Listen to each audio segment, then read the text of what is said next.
Guys, hello. Nandito na naman ako sa isang city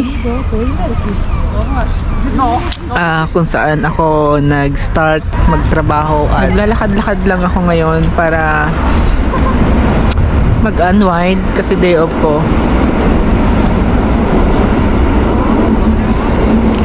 Gusto ko lang balikan yung alaala na at magandang mga memories na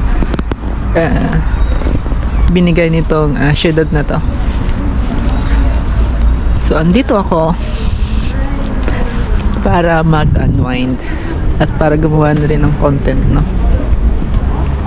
So ang pangalan nito ay Sopot. Kumbaga ang sabi nung boss ko dati na wag ko daw kalimutan tong syudad na to kasi dito ako isinilang. Kasi dito ko kinuha yung vessel ko.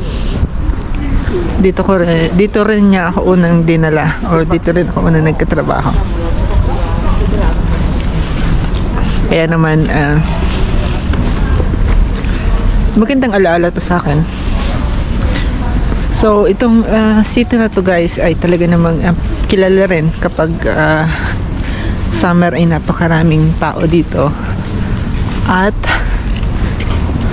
according sa mga kwento-kwento ay ang mayayamang tao ay nandito rin sa lugar na to or dito sa city na to.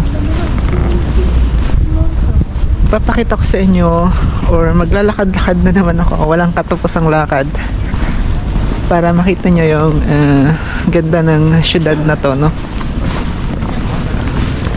Marami ring mga estudyante na naglalakad.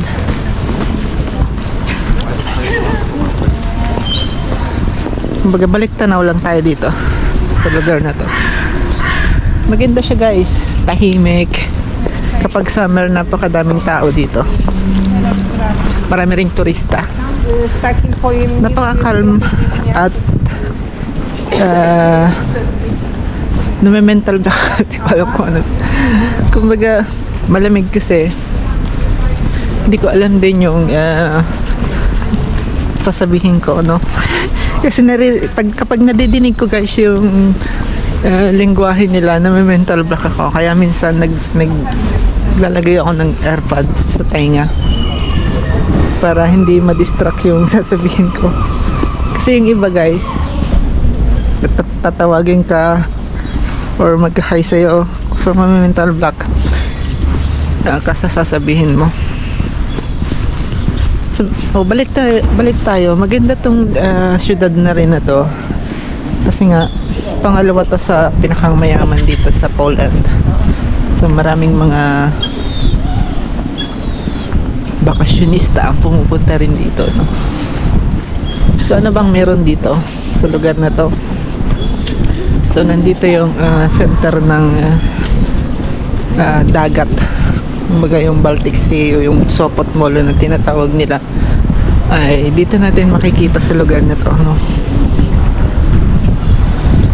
So ayan, pabalik-balik ako dito, ginagawan ko lagi siya ng video kasi nga napakaganda naman ng lugar na to, lalo na yon yung makikita nyo yun, diba, Matilos. Tapos meron din ditong parang kakaibang formation ng building. Ipapakita ko rin sa inyo, no? Kilala rin tong lugar na to talaga para sa mga mayayaman. Pupunta sila dito. So ayan yung tinuturo ko sa inyo yun. So maganda yung lugar niya. So ito, so naka-wide naman yung camera ko. So makikita nyo yung design ng bahay nyo, diba? Ayan. So maganda siya. Ayan. Palagi ako nagpipicture dyan nung bago pa lang ako dito. Snow. Lalo na kapag snow at saka summer, maganda rin yan. Kaso kapag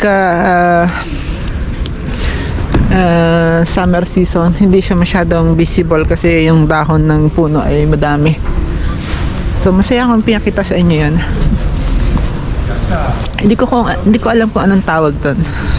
Pero itong location na to talaga ng Sopot ay napakaganda. Itong mall na to or center ng Sopot ay maganda siya talagang maglakad-lakad.